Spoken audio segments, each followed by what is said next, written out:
hello everybody. How many people have been here before? I'm always curious. Okay. We have more folks coming in. My name is Amy Jorgensen. I'm the director of Granary Arts, and welcome to a community conversation connected to the land. So we have a lot of things going on tonight. Come on in, you guys. Find a seat. This exhibition is sponsored by Crossroads Change in Rural America, which is part of the Smithsonian Institution. Over at Snow College Library, we have another exhibition that you can go see that's part of this programming. In addition, we have a show upstairs called What's Your Story, which asks you personally to engage with your connection to the land or to rural places. And then we have a lot of other programming going on, and I just want to make a plug for a couple of them. Greg Smoke is coming to speak next Friday at 11:30 a.m. over at Founders Hall at Snow College Library. He's the director of the American West Center. We have a Scan and Share event on November 16th. So for that, you can bring in anything that you would like to be part of Utah History's, the Historical Society's archive, and scan it. And so it could be photographs, it could be objects, anything you can put on a scanner, they're going to accept. So that'll be happening from 11 to 3. And then we have a really great workshop in cooperation with the Utah Museum of Fine Arts. It's called Recording Data as Art. And that's on December 4th at 3:30 p.m. So please join us for those. One other thing you can check out tonight is a film in the cabin. You probably passed it on your way in, so take a moment after the event to go see the film in the cabin. So tonight, we have Catherine Kitterman with us. She is the coordinator for Utah Women's History Initiative and one of the primary sponsors for tonight's event, along with the Sorensen Legacy Foundation. So I'd love to invite Catherine up to just talk for a moment about why they decided to sponsor this event. Hi. Thanks for welcoming me. I'm so thrilled to be in such a beautiful space, and especially a space that has such a legacy of women's leadership, which is deep here in Utah, right? So I'm Catherine Kitterman, as she mentioned. I'm with the Utah Historical Society. So we're the state-run history agency, and there's a new program in town. It's the Women's History Initiative, and that started just in 2021. So our focus is to amplify and elevate women's voices in the story we tell about ourselves as Utahns. That can look like a lot of different things. It's maybe programming and hosting events and sponsoring events that our fantastic partners and museums are doing across the state. It might look like oral history programs. It might look like the Scan and Shares. We partner with our folks on that to make sure that women's voices and stories and recipes and memories and photographs are included in that. And it looks like consulting with the Museum of Utah that's being built in Salt Lake City right now that will open in 2026 to try to make sure, again, that we're representing half of our population in the stories we tell. So there's not a lot for me to say, but I just want to make you aware that that initiative and program exists. If you have an idea of a project you would like to do, of an exhibit you would like to see somebody else do, or a project you'd like to do, we would love to hear from you. So history.utah.gov is the place to go there. We also are always looking for interns or ambassadors, folks who want to work with us for a while. So whether that's somebody who's currently in college or exploring career paths or just wanting to get involved in something, we would love to hear from folks, and we would love to, we do a lot of remote programs, and so it's fine to have people who are virtual participating there. So we'd love to be connected with people you know, stories you think that should be told, things you wish we would do, or things you would like to do that we can support. So again, just wanted to let you know that we exist. The Historical Society is here to help elevate the story of all Utahns, and we want to make sure, especially that rural communities are represented in those stories that we see and hear and tell about ourselves. I think it's really important. I grew up in a small town in Arizona, Flagstaff, and I didn't learn about anybody in my Arizona history class who came from where I was from. And I think that matters. I think we all know that feeling, right?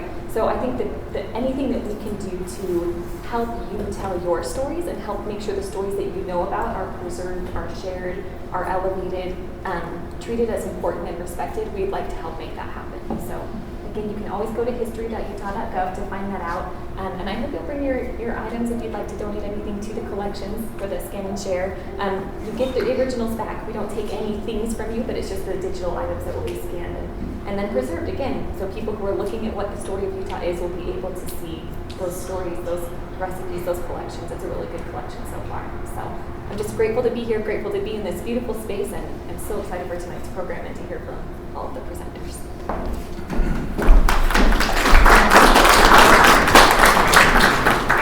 Thank you, Catherine. Okay, a couple of words about what's going to happen tonight. Connected to the land, this exhibition and all of the programming around it came out of a really specific need. One thing that we found over the last decade at Granary Arts, as we've invited researchers in and scholars to come in and do work in this area, is that there's a very limited record of women's voices available to us. Most of the narratives and stories that come out of history come from women's personal journals. And so part of this programming is to change that dynamic. So we're recording this event. This recording will go into the Women's History Initiative at Utah Historical Society. And I'm just really excited to have the opportunity to add these specific stories to that archive. So thank you, Catherine, for helping us with that. I want to introduce our moderator tonight, Micol Hebron. She will be leading the discussion afterwards. And this format is very much her brainchild. She's done events like this kind of thing many times before. So we're really happy to have her here. She has been a Granary Arts Fellow in the past. So I'll read her bio, and we're specifically not going to read the bios of our presenters tonight, because we wanted you to not come with sort of preconceived notions about who they were and why their memories are the memories that they are. So it adds a bit of mystery to it, which I think is really nice. So, Micol. She's a feminist artist, professor, and activist based in Los Angeles. Throughout her career, she has had many roles in the art world, including artist, curator, writer, conservator, community organizer, educator, gallery director, and residency director. Micol grew up living in close connection to the ancestral lands of the Mohawk and Homo people in the redwood forests of Northern California. With her hippie parents, she lived in tents, homestead cabins, tree houses, and even an old milk truck. She has been spending time in Stampede for nearly 20 years and loves everything about it. The people, plants, animals, terrain, and yes, even the weather.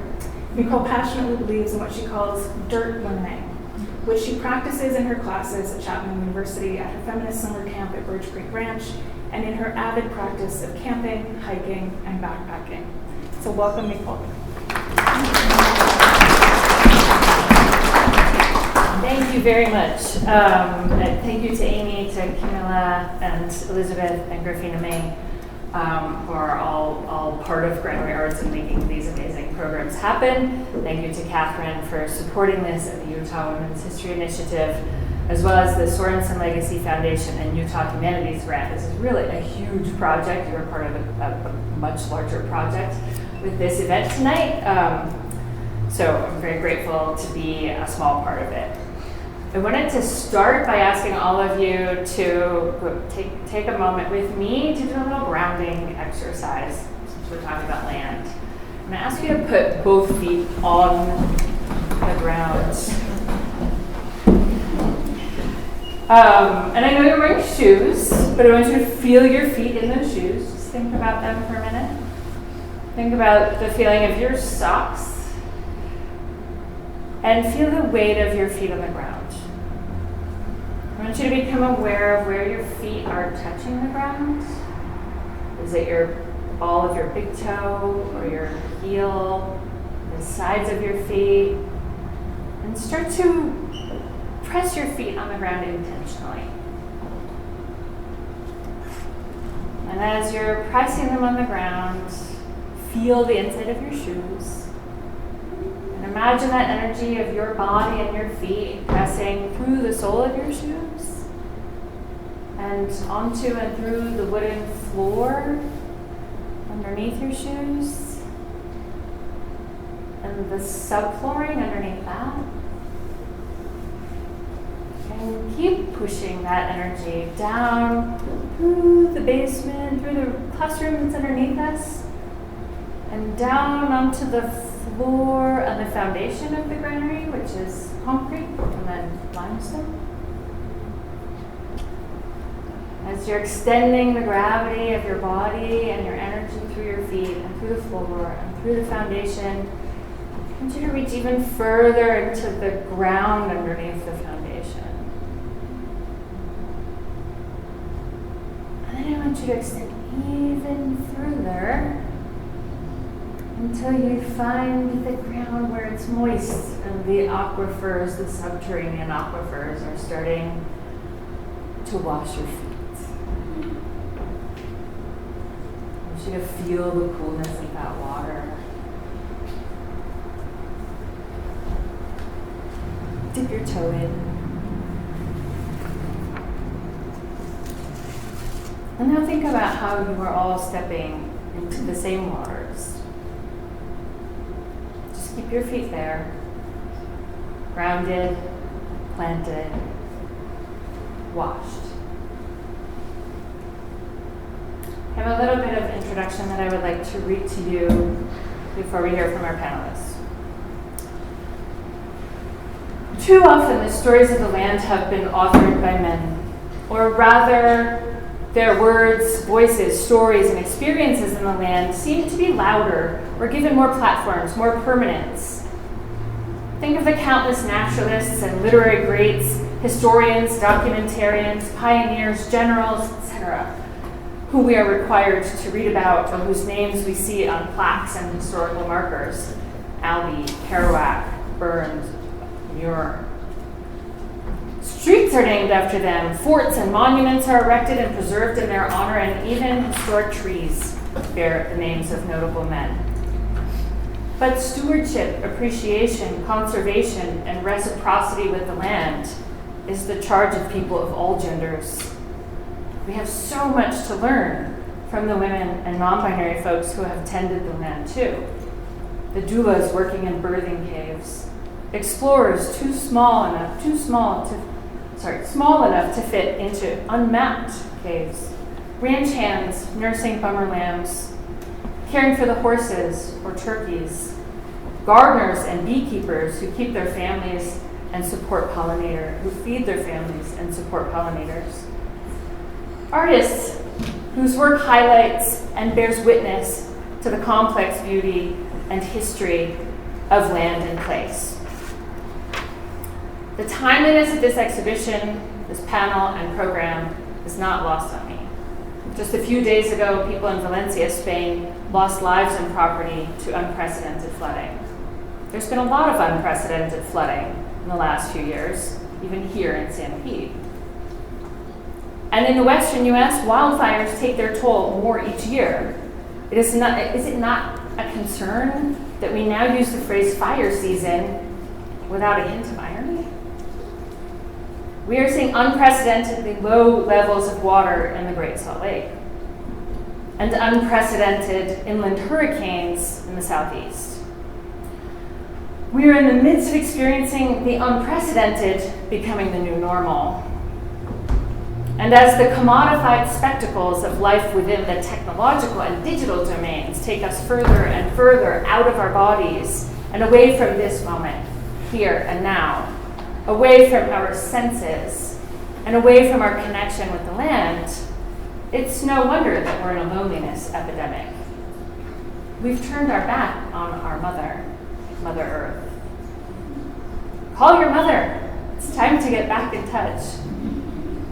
So we're here today, with our feet planted firmly on the ground, to find common ground in the amazing lives and work of the women on this panel. And among each other as siblings from the same Mother Earth, as we share artifacts and stories of our relationships to the land and to each other. We will hear from artists in the following order. As you've heard from Amy, each artist was asked to present 10 slides or images for 30 seconds each. It's up to you how you present those images. You can talk about them, you can sing about them, you can dance about them. Whatever you choose to say or present is great with us. We're going to hear from Melanie Jenkins first, Diana Montano next, Holly Cooper after that, then Carol Johansson, Carly Jenkins, and Lee Bennion. So without further ado, let's start with Melanie. And if you could please, can you stand here when you're thank you.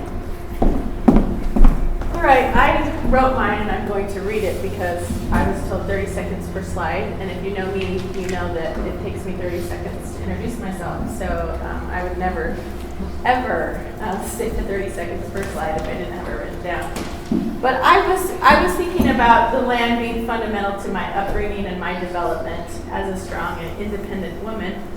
And as I thought about this, I thought of three of my traits, or three of my core values that are connected to the land. And they were actually developed in my childhood. And those three are hard work, wanderlust, and the love of art. So this is a slide of our family farm, or a scene in our family farm. And when I asked each of my family members about their connection to the land, there was a consistent answer. Without a pause, without even thinking, each one uttered the same thing: the farm. This is true for me also. I am deeply connected to a specific piece of land. The family farm is so integral to our lives that it's more than just a piece of land. It's a character, it's a member of our family. So this is a photo I found in a scrapbook of me with the turkeys. We farmed an actual open-range turkey farm, and those turkeys represented our livelihood. We literally lived off the land, and we each learned quickly that our way of life was dependent upon hard work. There was no distinction between girls and boys, children or adults. As a child, I picked up and disposed of dead turkeys. I pushed a wheelbarrow full of feed. I cleaned and filled water bottles. I herded turkeys as we moved through the farm. I drove bulk truck. I killed predators, and I beat turkeys. As a result of life on the farm, one of my core values, one of the traits by which I judge others, is hard work. While I believe in hard work for everyone, I often relate my definition of hard work to the land. The farm is where we learn to work. It is where we learn the value and importance of work. We didn't just work on the farm, though. We also worked in the garden. Together, the farm and the garden were responsible for our sustenance. We were nurtured by the land. Every summer, we carefully planted and tended garden. We weeded, we watered, we harvested, we canned, we stocked shells for the coming year. While I no longer work on the farm, I do still work in the garden. Every bottle of tomatoes I open, or bottle of pie filling that I open, it's a visceral connection to my dependence on the land. Now, most of my childhood memories are filled with farm and work, but we also have many wonderful memories of camping throughout the state. At least once each year, my parents took us away from the farm and took us camping, either at Mentai Canyon or Ephraim Canyon. We spent hours exploring, fishing, chopping wood, starting fires, playing hide and seek. I have a very vivid memory of the entire family crowded into the cab of a truck, and we drove from the top of Dead Horse Point to the bottom. It's a single one-lane road. It was scary. My parents also owned a boat, and we took at least one annual trip to Lake Powell. For me, this was heaven. In the deepest part of me, I feel a connection to water. It is my element. It is where I'm truly happy, truly relaxed, truly at peace. Lakes, waterfalls, rivers, oceans, it doesn't matter. I'm sure because of this training, I have a little bit of wanderlust. I have a deep desire to explore. I travel wherever and whenever I can, and the best of those travels are connected to the land. During the pandemic, my job was very stressful, and not surprisingly, we turned to the land for comfort, for nourishment. Every weekend we hiked and explored, and our hikes often included water features. To this day, the land is where I like to escape. Now, this is a photograph of a painting. When I was young, when I was a baby, my parents lived in the avenues in Salt Lake City, and it just so happened that they lived across the street from Florence Ware, who was an art professor at the University of Utah. And my mom knocked on her door one day with me in her arms, and Florence was working on this commission, which is a life-size painting of Mormon pioneer women. And she had sketched out the cradle, and she was struggling to paint the baby, and so she asked my mother if I could pose for the painting. And so I did. That was a picture of me. And in gratitude, she gave my mom this painting. This painting hung in my childhood home our entire life. It was the only piece of art we had. It's the only piece of art I remember seeing, actually, as a child. And I knew it was very important to my mother, and I would lay on the floor and look at it for what seemed like hours. And as a result of these sessions, I formulated my own definition of good art. Since I had no training, it was not the composition, not the hues, not the shades, not the light, not the texture. Instead, it was actually the subject, the mountains, the trees, the sky. I learned through this painting to see art in the landscape around me. And so now today in my home, this is a painting in my home, my connection to the land, my belief that land is itself art is illustrated through my art collection, which my walls are basically decorated with the land.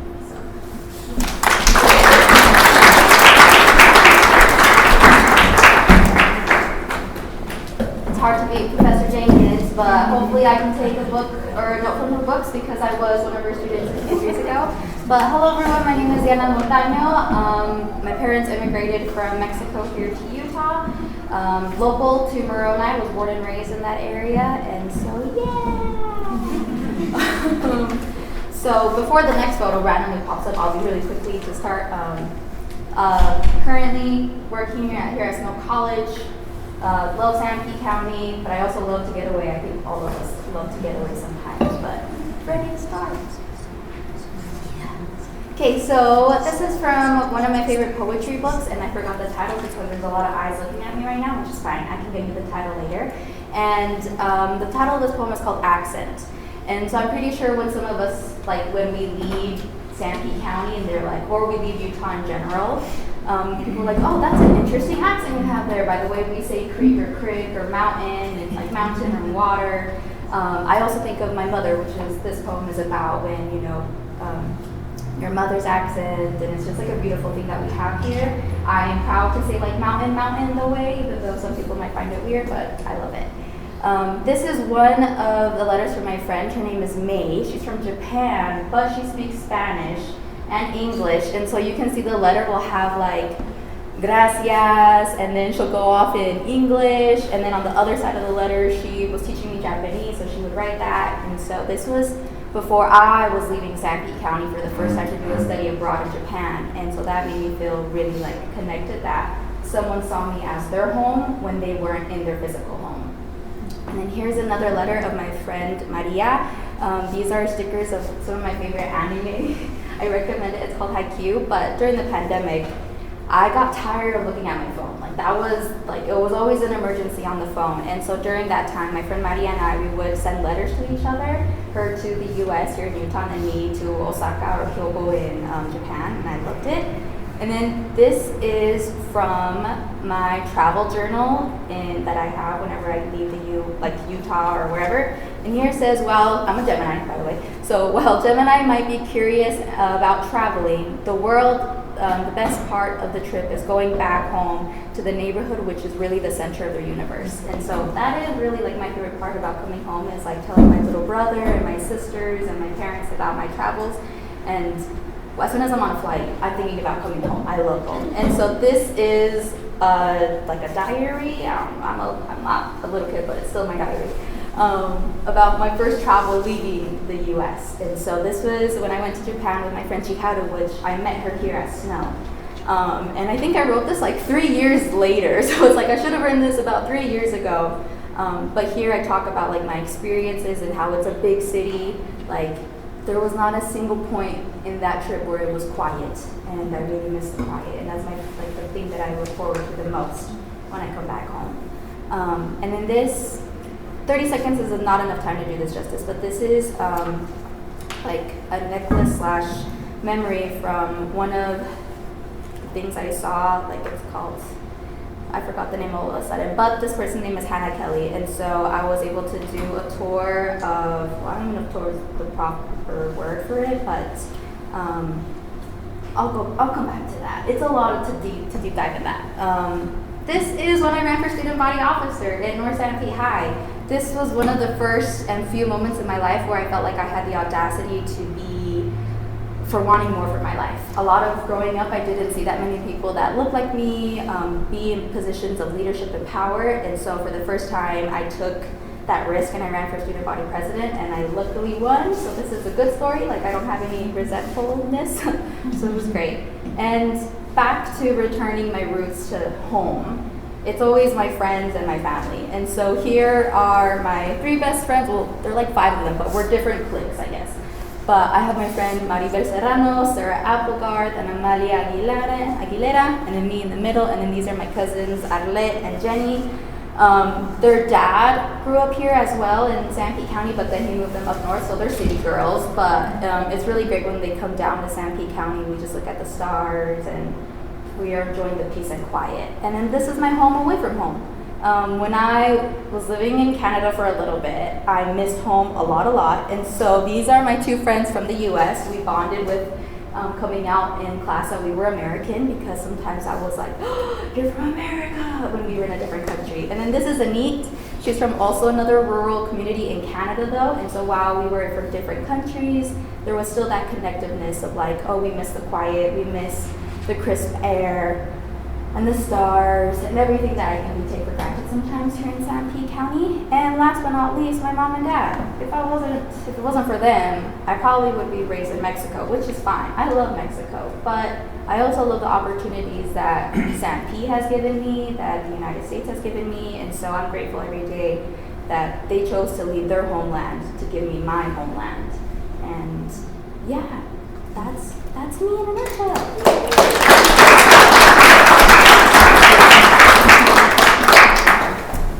All right, so I'm Holly Hooper. I am, I guess, a local native, maybe. I've been here a long time, most of my life, if not all of it. And I wrote a narrative about mine, so I'm just going to read it, okay? All right.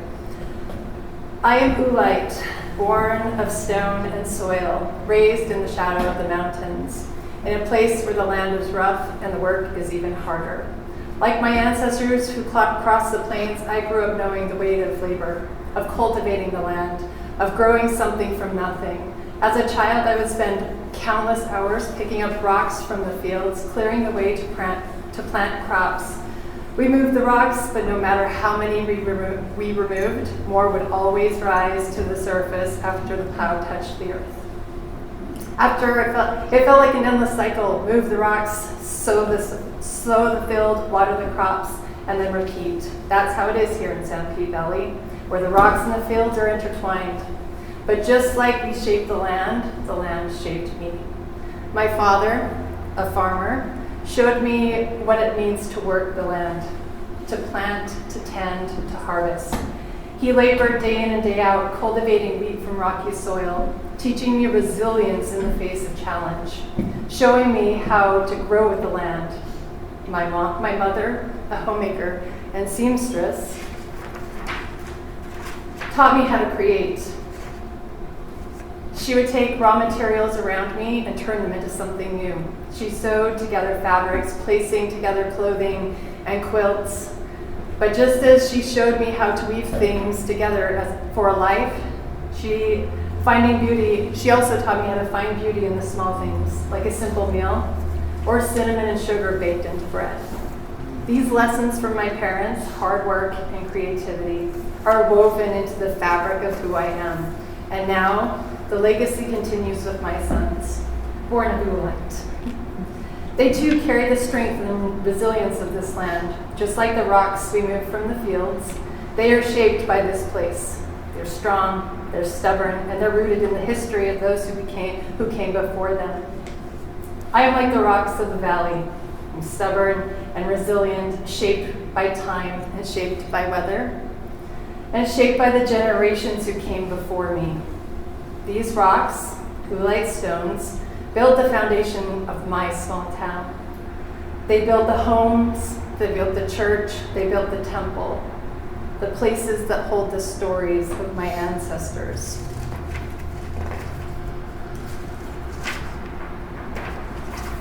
For much of my life, I tried not to be Oolite. I wanted to leave this place behind. I wanted to be something else. I wanted to say mountain, not mountain. I wanted to escape the rocky soil beneath my feet, but just like the land, no matter how much I tried to leave, the rocks always found its way back to the surface, and so did I. I was pulled back to this place, just like the stones that rise after the first spring plow. It took me a long time to see the beauty here, to recognize that I'm part of this land, and just as much as the stones and the soil and the mountains. Now, I try to capture that beauty in my own art. I quarry images from this unique landscape, images that tell a story of 100-year-old farms that are disappearing, of the 100-year-old tools rusting in the barns, and of the land itself, raw, honest, and untamed, and of the people who live here, people shaped by this rugged land, resilient, hardworking, and grounded in the same soil. Through my eyes, I record the beauty of what others might overlook.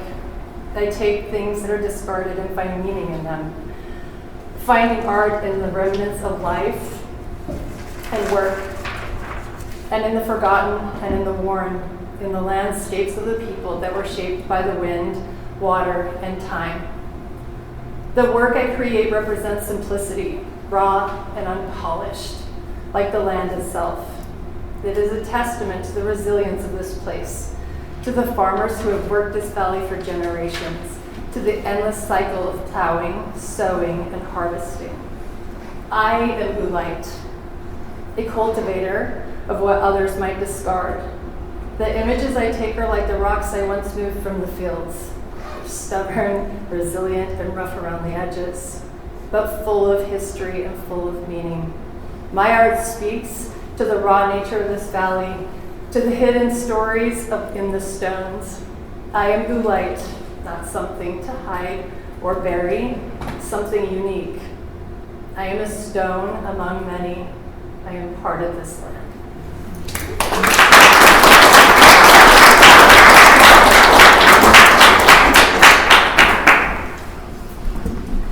I'm Carol Johansson. I'm not a local.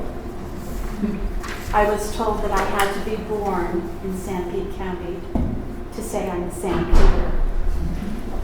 Even though all of my children were born in Sanpete and my husband's from Sanpete, I'm not a Sanpeter, but my heart is here. This is a painting of my farm. My husband and I, we acquired this farm in 1992.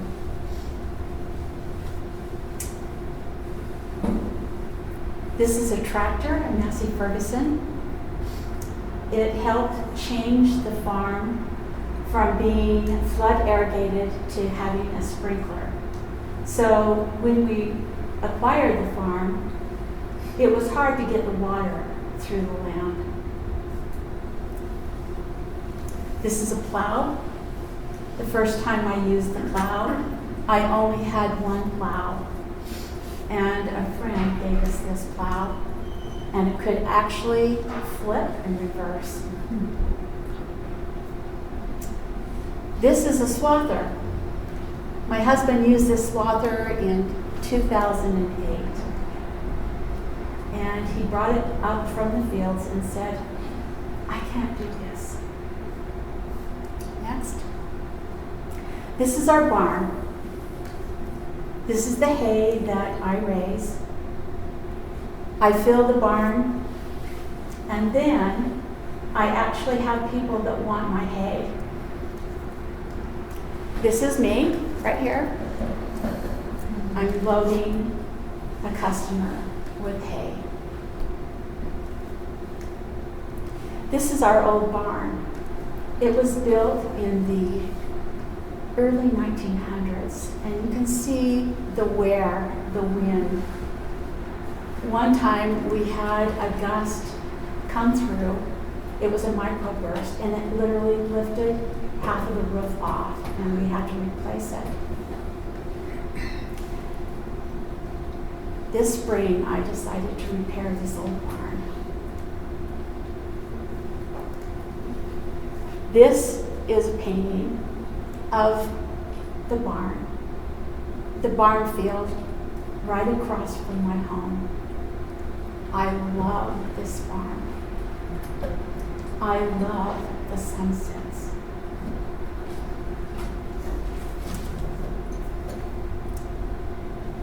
These are my chickens.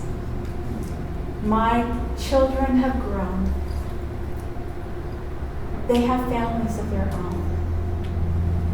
What I do to bring them to the land is I gather the eggs, I pack them in recycled carton, and I have bags of eggs that I bring to my kids, and they love them. And they say, we love Grandma's eggs.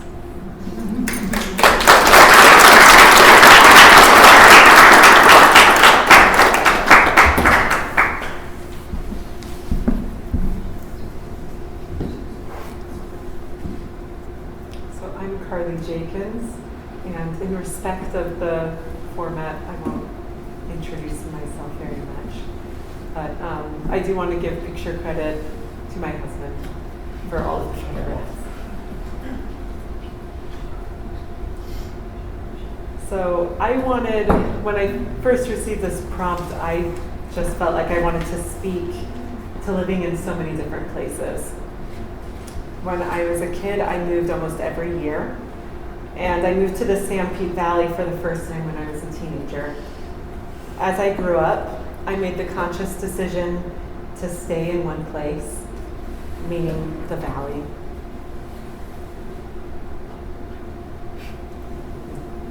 And as I had children, I wanted to stay in one house. I acknowledge that may have been a protective response, trying to try something different than the feeling of getting up and moving often, trying to experiment staying with the same people and having to work through different cycles with them, and not just say, hello, I've moved in, and I'm leaving now that we've gotten to know each other. I wanted to have my kids to live in one place for as long as possible, to give them an opportunity to connect to a land, to one place that I didn't have myself. I wanted to see if they could connect to the land deeply. But then as I say that, I wonder if living in so many places, and I got to call so many places home, and I felt like I was able to connect to those places. So what's better? Moving around, living in cities, living rurally?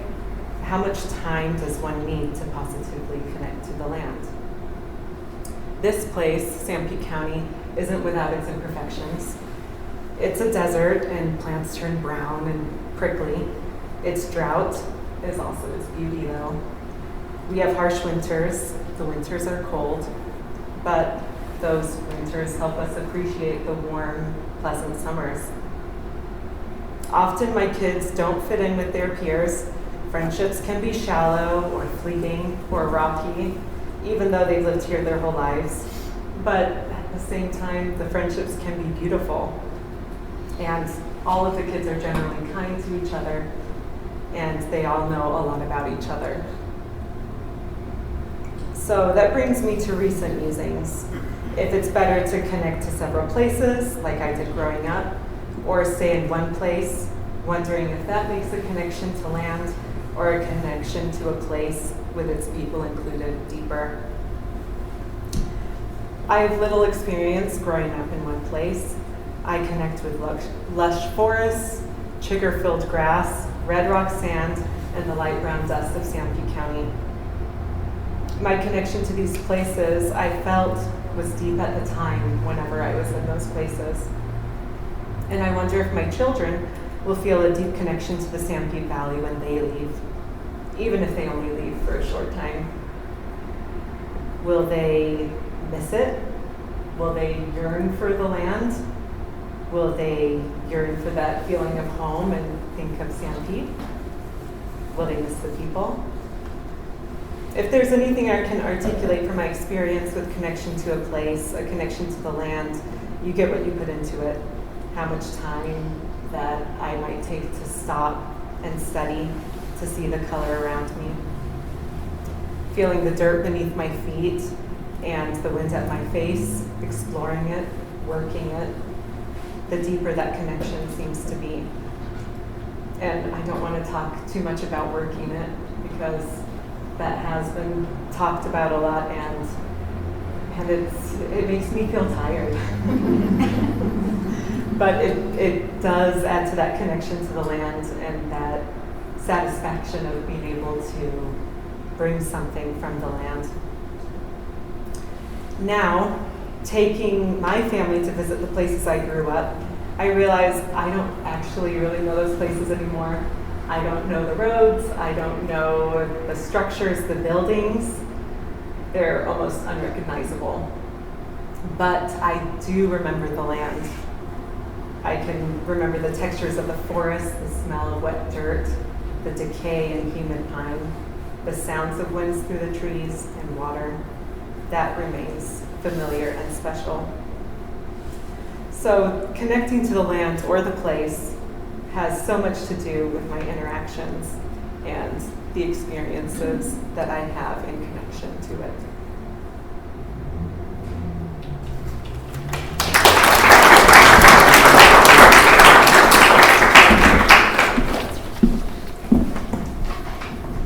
What a fun evening. I've enjoyed everybody's presentation.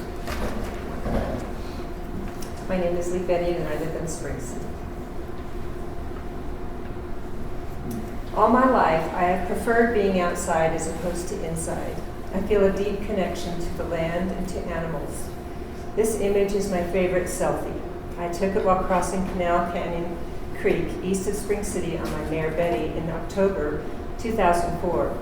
I was very ill, waiting for brain surgery. Most people who knew me didn't recognize me, as the disease had so altered my appearance. But this image captured who I was, who I still am.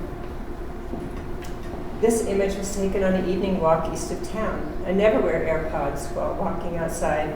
I enjoy the sound of the birds, the cattle, the sheep. These moments walking by myself reinforce my feeling of being connected to the earth and to all life.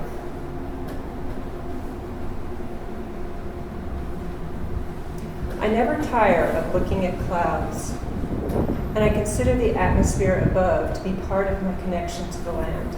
My eyes are always scanning the horizons to the east and west. I love the big open sky here where I live, surrounded by mountains and hills.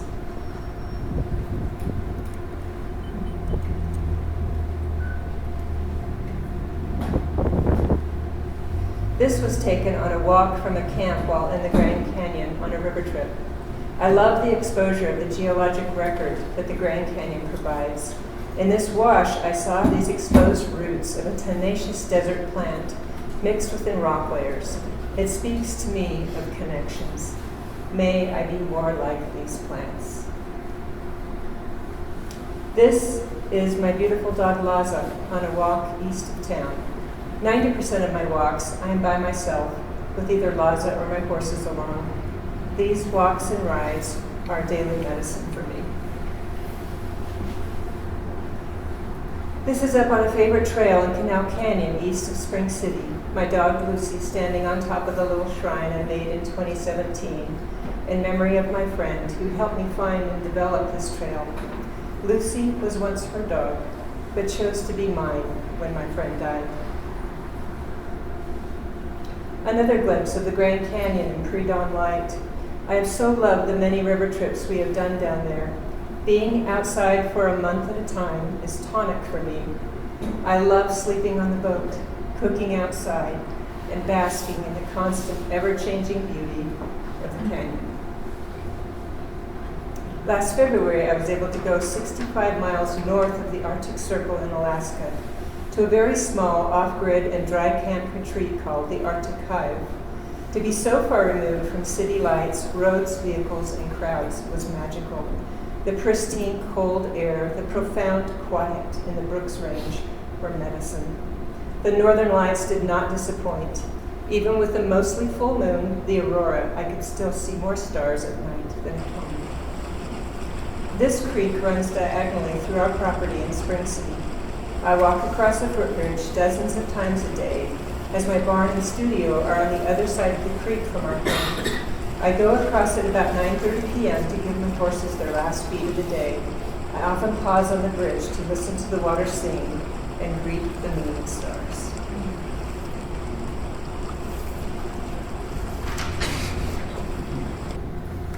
This was taken about a month ago from the porch of our friend's home east of town and up on the slope of the mountain. Spring city sunsets are often beautiful, and this one was particularly so. Having a higher view and seeing my town below was breathtaking to me. Connected to the land I am.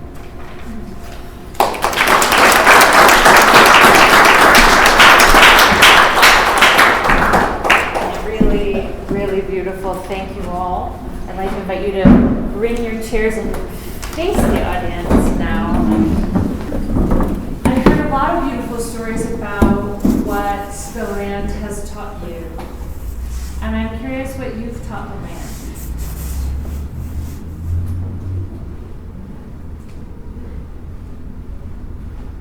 I've never thought of it that way. I always feel like I'm being taught. Yeah. I tended, I weed, I cultivated my garden. I chose not to show the garden and things that I impose. That's all good, and it's part of the connection. But kind of the vast, open, maybe raw, I don't know. I've never thought of me teaching the land. Yeah. Sure. I was thinking as you were all speaking about the way we sometimes personify the land, the way we give it character and talk about it as a being, as an entity. I also thought about how we talk about the land in terms of possession. And those to me are a little bit in contradiction. Like if the land is a being, is an entity, can we own that?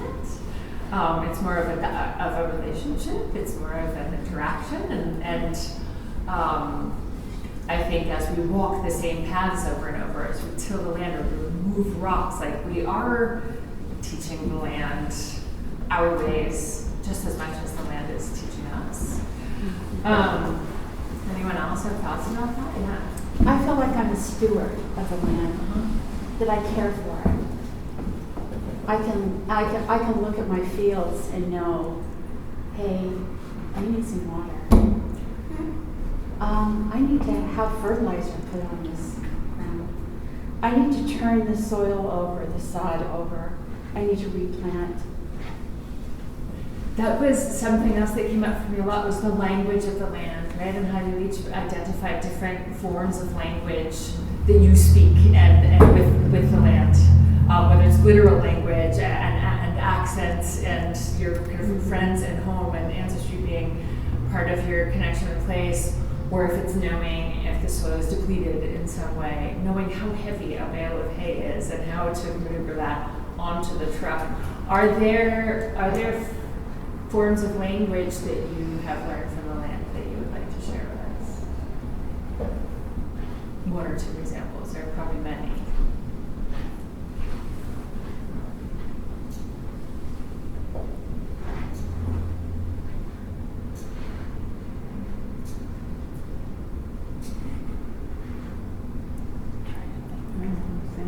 Holly, you spoke of Ule a lot. Yes. What is the language of Ule? I mean, I think of it as history because of where we're from. I mean, a lot of our buildings and stuff are built of that.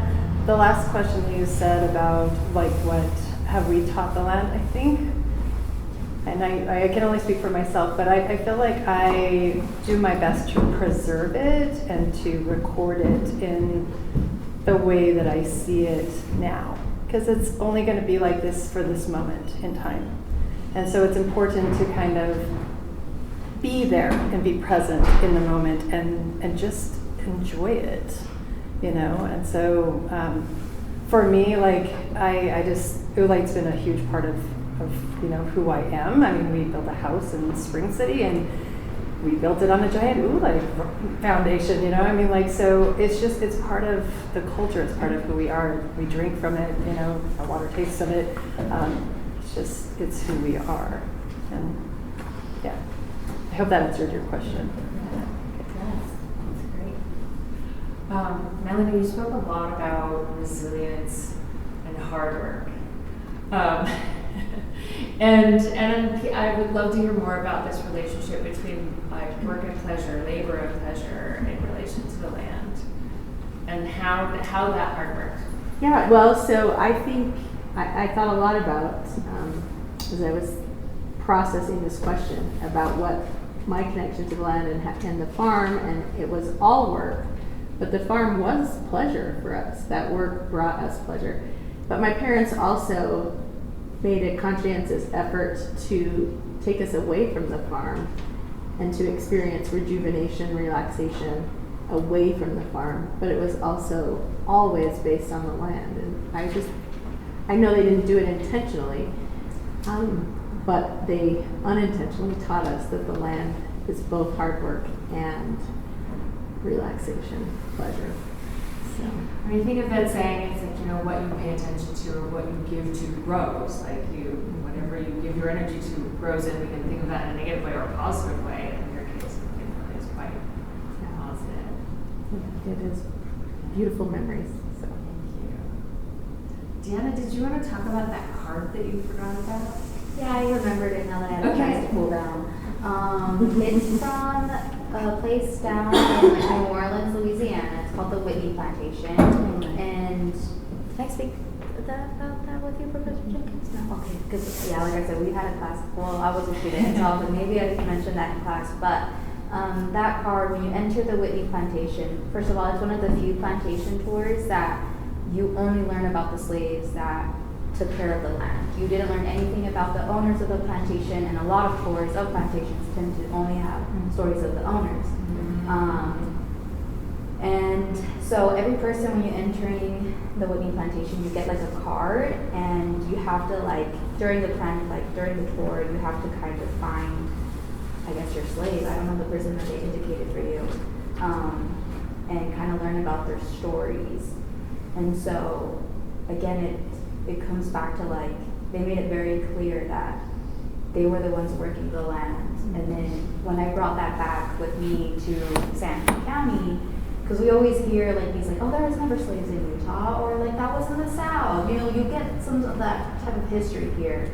And then that made me question my own history and my own knowledge of Sanford County. And so started doing more digging about the people that have slaves here in Sanford County, or those that had mistreated the indigenous individuals that lived here.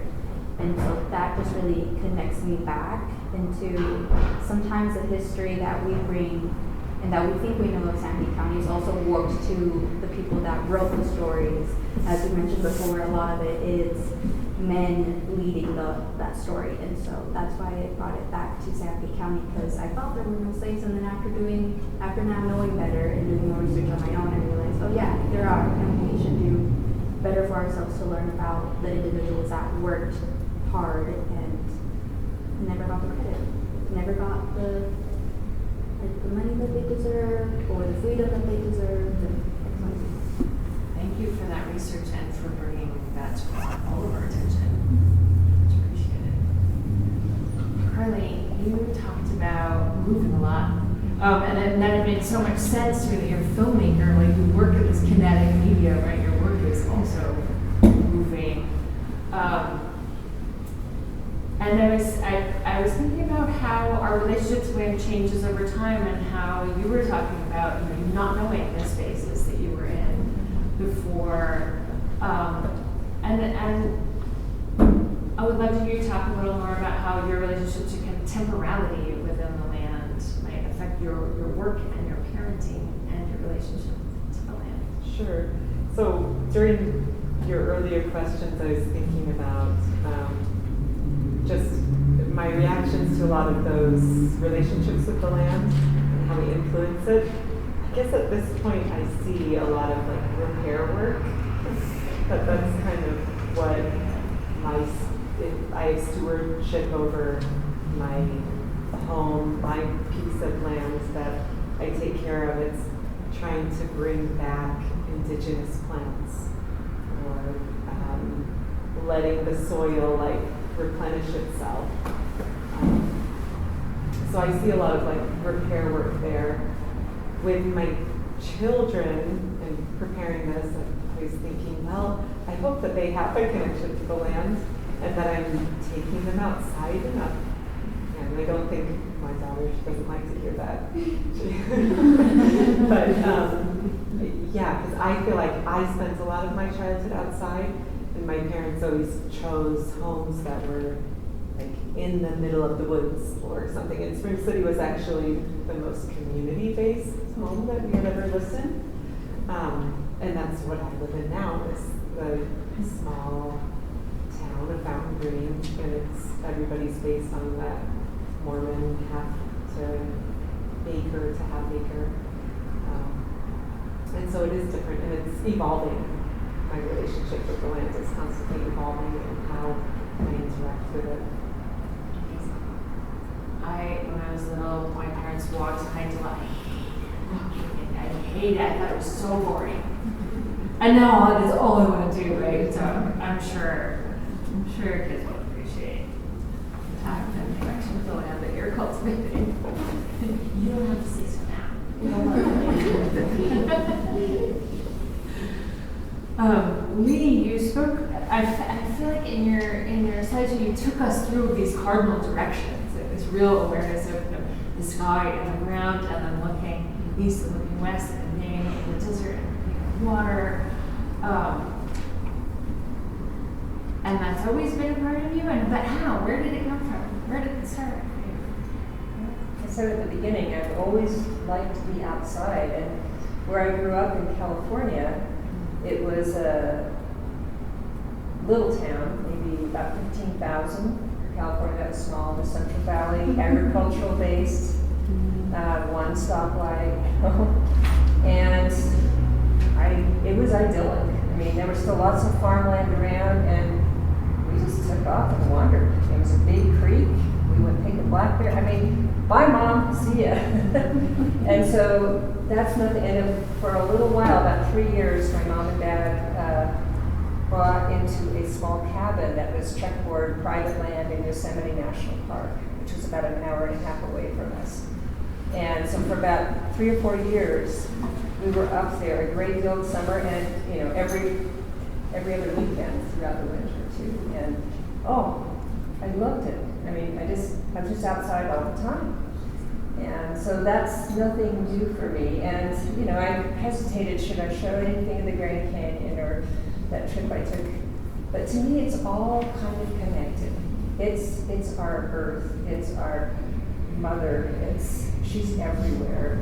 And yes, I've chosen to live in this place. And the reason I chose Spring City, Joe and I, he grew up in Orem, which was very much the same size and similar agriculturally based town as I grew up in California. We both watched them go from that to urban sprawl. And neither one of us. I mean, I knew when I left for college, I was never going back there to live. I'd had a great childhood there, but it had changed profoundly. So we were looking for a place that we thought we could spend the rest of our life. That kind of development wouldn't be there, and that I could live in a place where I had a forest on my property, and it was quiet, and we had access to the outdoors. So that was very important, and that's why we wound up where we did. But I feel at home there very much, and I'm rooted to it, but also other places. I'm not a big world traveler, but when I travel, I tend to go to other kind of wild places. You have to kind of drag me to go to a big city, and art museums are great, and I can do it for about 2 or 3 days, and then I'm just like, I gotta get out.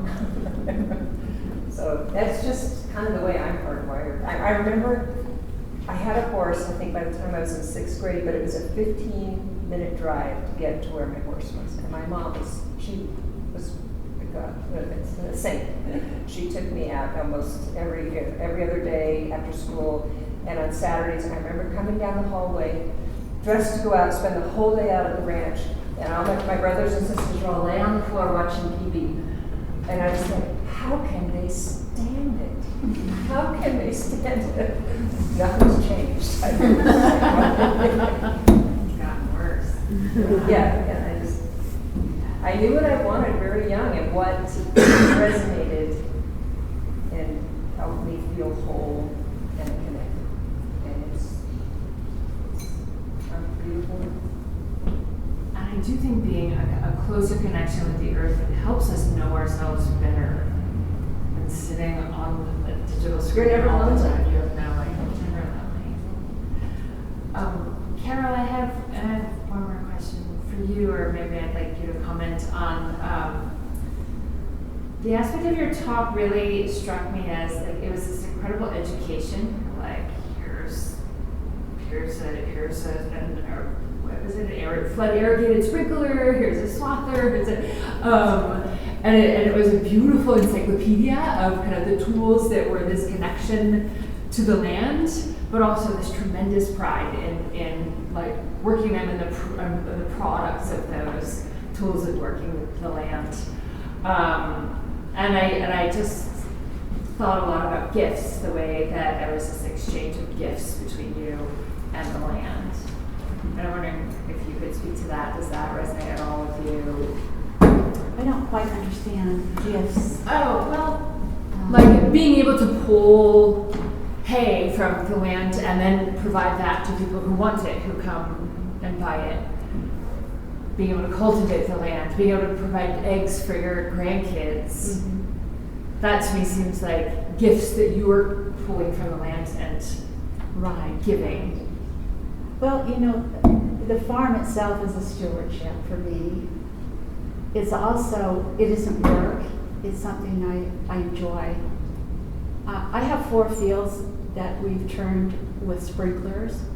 Before, that land never got water prior to us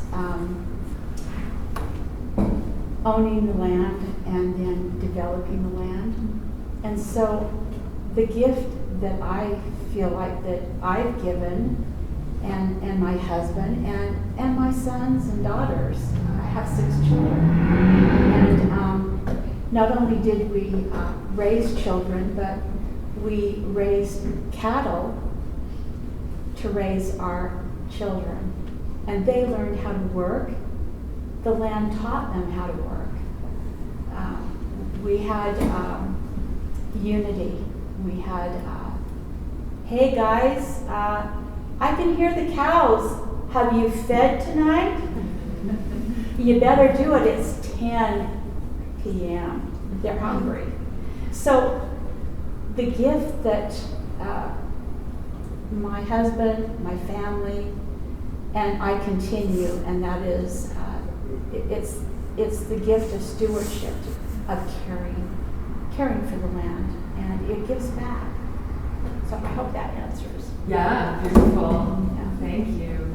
I mean, something that really also resonates with me about all of your presentations is the way that your connection with the land cultivates empathy for yourself, for the land, for your family, for the community. And I see a decline in empathy in urban spaces, in digital spaces. And I'm grateful for the reminders of how much the land brings us to a place of empathy.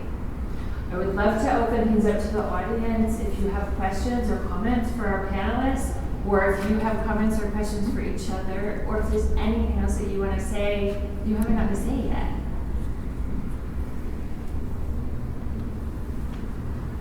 I'm really grateful for the opportunity to dig deep. And it's only been just a few days, right, Amy? And I instantly thought, oh, she wants a farmer. Well, that's me. Wait, I'm a painter. I go across the street. I go down the lane. I'm watering. I see the change of light. I take my easel with me. I paint plein air. It's just been a great opportunity for me to kind of discover what it means to me. And I know it's there, but it's nice to be able to put it together and be able to vocalize. So thank you, Amy, for the opportunity to express. I would like to echo off on that, like this opportunity to dig through my nostalgic past. Like I was ruffling through boxes that I had labeled like important notes. They were not that important. And so I started like checking away things. I'm like, do I really need to keep like my high school transcripts? Like, probably not, or stuff like that. And in some of these notes, I found like one from like a boy that I don't even remember their name, but apparently we had a crush on each other. And so it was like, do you want to be my boyfriend? Like, mark X for yes, and or something for no. And I was like, oh, little Diana, like she was so cute and so innocent. And so that made me kind of rethink about, because one of like the first things you want to do as soon as you turn 18, and if you grew up in Sanpete County, a lot of us probably would know the sentiment of like, I just want to get out. Like, I'm so excited to get out. And then all of a sudden, your frontal lobe fully develops at 25, and you're like, actually, I really want to stay here. And like, I love the quiet. I love that I can breathe deep, and my lungs are not like spicy, like sometimes it gets to the Salt Lake Valley. And so I really want to say thank you for helping me like remember like little Diana, and that like little Diana probably would be so proud of older Diana right now because I found my place. That's amazing. This has been a wonderful format. Thank you. And I feel like people and their stories are inseparable from the places that they've been. It just informs so much of who they are and how they view the world. And you mentioned I'm a documentary filmmaker, and those stories that I'm most drawn to are with people that I see that have a strong connection to their place,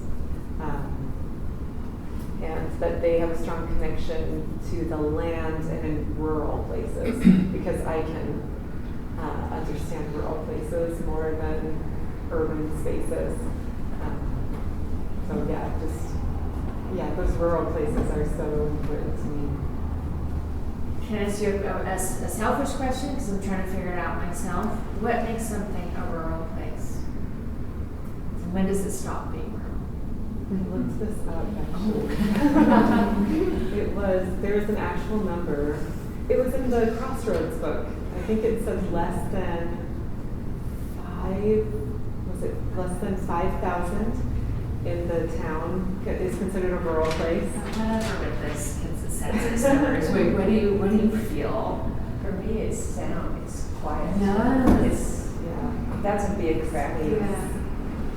Oh, and air quality, you know, we were talking about, and I cringe a little bit whenever I see a chain restaurant pop up. I'm like, oh, For the first 15 years, maybe 20, we lived here. When people would ask me, well, where's Spring City? What's it like? And I said, I live in a county where there were no stoplights and no fast food. There weren't any when we first moved here. Now we have 2 stoplights, and you know, there's a handful of fast food down here in Hebron. But that's you know, people understand that, and I think, whoa. I remember one time picking up my daughters for spring break, one of my daughters, and she was bringing 2 or 3 girlfriends home who were all from back east where they were going to school, and we were taking them on a San Juan River trip for spring break. And they were just chat from Salt Lake, and then we got to Billy's Mountain where we turn off and come down 89, and this was 15, close to 20 years ago, and there were no lights. You know, that all those developments that are along 89 were not there at that time. And after we'd been on 89 for about 10 or 15 minutes, the girls kind of got quiet, and one of them said, "Where's all the lights?" There aren't any. Till we get to the next town, that's about 20 miles away. And they were kind of sobered by it. And I said, well, it's going to be even darker on the river. But they loved it. They loved it. And, you know, that's what I crave. Yeah. Dark lights, dark nights, you know, quiet. Yeah. That's rural. I wanted to add that, like, for me, rural is like a feeling. For some weird reason, I feel like Ephraim, because I'm from Moroni, so no fast food, unless you go to, like, St. Clair during, like, the lunch rush hour. And then it's not a chain. Yeah, like, you can get a burrito or whatever, but we have, like, no lights and stuff. And then sometimes, like, Ephraim to me feels like a city. If there's like 3 cars on your way to like the stoplight, you're like, oh, traffic, I'm never gonna make it on time. And so when I feel like Ephraim becomes like rural again, it's probably during the Scandinavian Festival, after like graduations have happened and like families here to visit, but you feel like you're hosting them, if that makes sense. And then after, like, when the quietness settles in after Scandinavian Festival, sometimes I feel like, oh, finally, like, no traffic. Like, I can go back and I'm not worried that I have to slam my brakes because, like, you know, there's a lot more cars than I'm expecting. But that's usually only for, like, the summer months and then during, like, winter break. It's not like I'm trying to kick out all the students. No, I love the students because they're the ones who give me job security, so thank you. But it definitely feels like different, especially during summer break and winter break when it's just a little bit more quieter than usual, which I love it. Well, I was thinking about how I define rural, and I think that we chose to come back here. We left. I was one of those that was in a big hurry to get out of here as quickly as I could. I didn't even attend school here, even though I was raised here. I went to college someplace else, big city. But once we had children, this place called us home, I think, because for me, the definition of rural is having this childhood where you can kind of run free and be safe and protected by the community. And so I think that's what drew us back. I guess rural for me is, I mean, I grew up here and I've seen it changed. I've seen it grow and I've seen people move in. In fact, I don't know very many people in the town that I live in now, even though it's a very small town. And I think, you know, it's one of those things that is kind of going off into the distance, which is, you know, why it's important to kind of remember these things, you know, and why it's important to have this type of conversation. Because Melanie and I just said, you know, like stoplights is what makes it either rural or not rural for me. So when they start coming in, that's usually the telltale sign. So yeah, for me, yeah, that's what rural is. I don't imagine there's any Waymo self-driving cars around yet, right? That might be another sign of things that were going away. I've seen a few Teslas, but. Rural is it's having 5 communities going to one school. 5 different little towns, and everyone knows everyone. Rural is when my daughter comes home and says, there's this cute boy that just, he's so cute. And what's his name? Don't tell me we're related. Yeah, you're related to him. And it happened all the time. And I had 2 girls. That's what you say rural is, you know. That's a beautiful place. We